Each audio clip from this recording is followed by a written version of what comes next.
নমস্কার বন্ধুরা, বাঙালির ঘরকন্যায় সকলকে স্বাগত।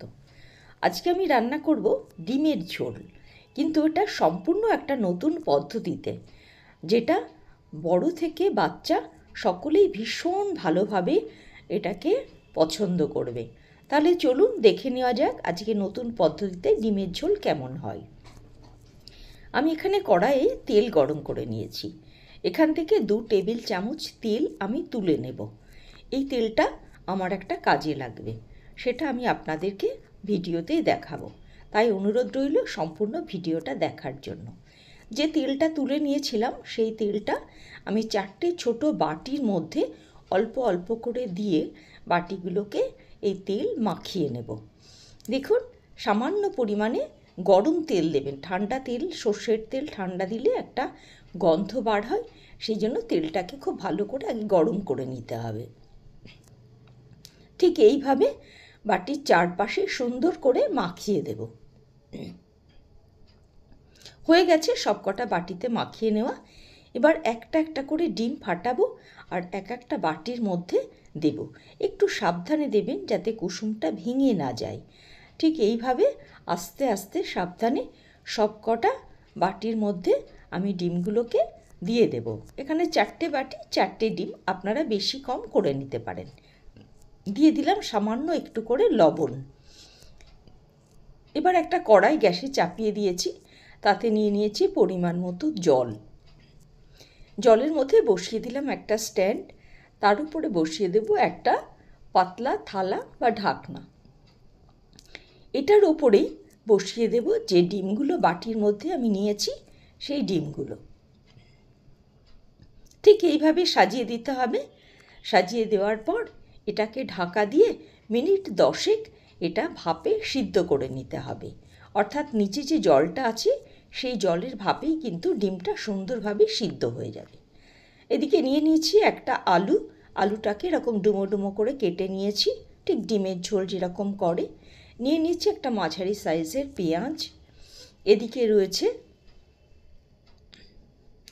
রসুন, আদা, টমেটো আর কাঁচা লঙ্কা। আমি এই রসুন, আদা, টমেটো, কাঁচা লঙ্কাটাকে পেস্ট করে নেব, আর পেঁয়াজটাকে আমি তেলের মধ্যে ভেজে রান্না করব।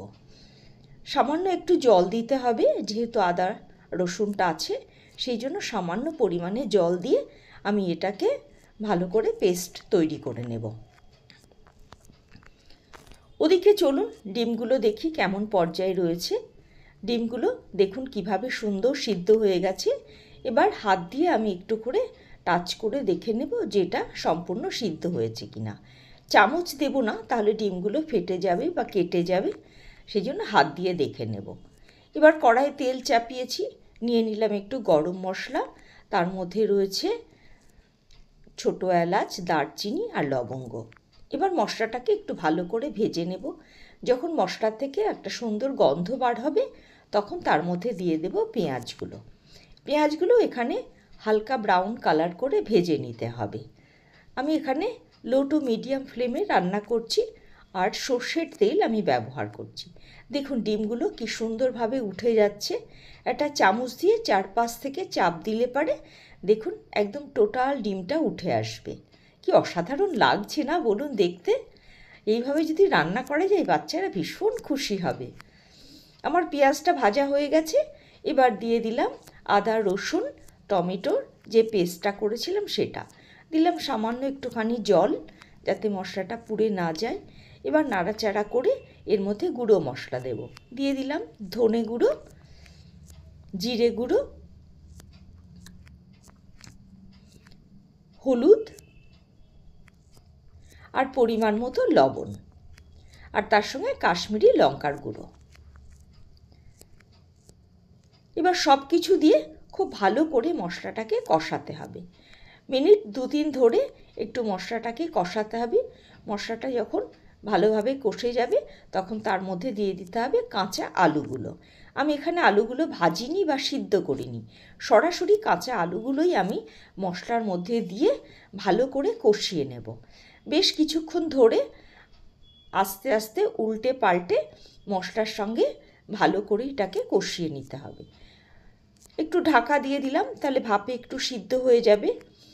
এবার কিছুক্ষণ পর ঢাকনা খুলে আমি দেখে নিচ্ছি, দেখুন সুন্দরভাবে কষে গেছে, চারিদিক থেকে তেলটা ছাড়ছে। এবার দিয়ে দেব পরিমাণ মতো জল। জলটা আপনারা আপনাদের পরিমাণ মতো দেবেন, যে যেরকমভাবে ঝোল খেতে ভালোবাসেন সেইভাবে কম বেশি আপনারা দিয়ে নেবেন। এবার মশলার সঙ্গে ভালো করে জলটাকে মিশিয়ে নিলাম, বা জলের সঙ্গে মশলাটাকে ভালো করে মিশিয়ে নিয়ে এবার ঢাকা দিয়ে দিলাম। মিনিট 3 ফোটার পরে যখন টকবক করে পুরো ফুটে উঠবে, তখন এর মধ্যে দিয়ে দেব ডিমগুলোকে। ডিমগুলো সুন্দর করে এর মধ্যে সাজিয়ে দেব। সাজিয়ে দিয়ে তারপরে আবার ঢাকা দিয়ে এটাকে 3-4 মিনিটের জন্য রান্না করে নেব। এই রান্নাটা একদম নতুন ধরনের, আপনারা এটা কখনো কোথাও দেখবেন না। দেখুন কি সুন্দর লাগছে দেখতে। এবার ঢাকা দিয়ে 3-4 মিনিটের জন্য রান্না করে নেব। জলটা অনেকটাই কমে গেছে, ঝোলটাকে আর কমাবো না, এই পর্যায়ে রেখে দেব। এবার শুধু দেখে নেব আলুগুলো সিদ্ধ হয়েছে কিনা। হ্যাঁ, আলুটা সম্পূর্ণ সিদ্ধ হয়ে গেছে। এবার এর মধ্যে দিয়ে দিলাম একটুখানি গরম মশলা। তাহলেই রান্নাটা আমার সম্পূর্ণ হয়ে গেল।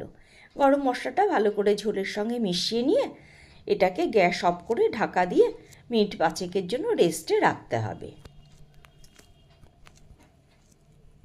সকলকে অনেক ধন্যবাদ আমার ভিডিওটা সম্পূর্ণ দেখার জন্য। যারা ইউটিউব থেকে আমার ভিডিও দেখছেন তাদেরকে অনুরোধ করব অবশ্যই একটা লাইক, শেয়ার এবং সাবস্ক্রাইব করবেন। যারা অলরেডি সাবস্ক্রাইব করেছেন তাদেরকে অসংখ্য ধন্যবাদ।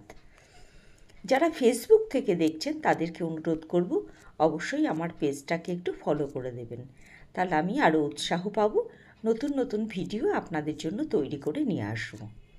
দেখুন কত সুন্দর লাগছে দেখতে, তাই না? একদম একদম নতুন ধরনের রান্না, আপনি ইউটিউবে কোথাও এটা খুঁজে পাবেন না। এটা ভাত, রুটি, পরোটা আপনার যার সঙ্গে ইচ্ছা তার সঙ্গেই খাবেন। আর ডিমের এইগুলো এত নরম হয়েছে না, মানে ভাবাই যায় না, পুরো তুলতুল করছে।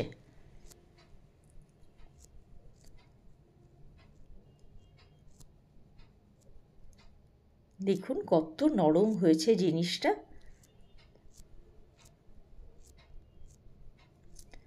ভীষণ ভালো হয়েছে খেতে, ভীষণ ভালো। প্রত্যেকে এত প্রশংসা করেছে যে সেটা বলার কথা না। সকলে ভালো থাকবেন, সুস্থ থাকবেন।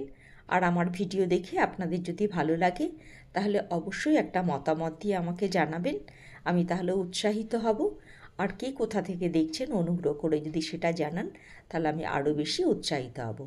আজকের ভিডিও এখানে রাখছি, আবার দেখা হবে নতুন আর একটা ভিডিও নিয়ে, আর একটা পর্ব নিয়ে।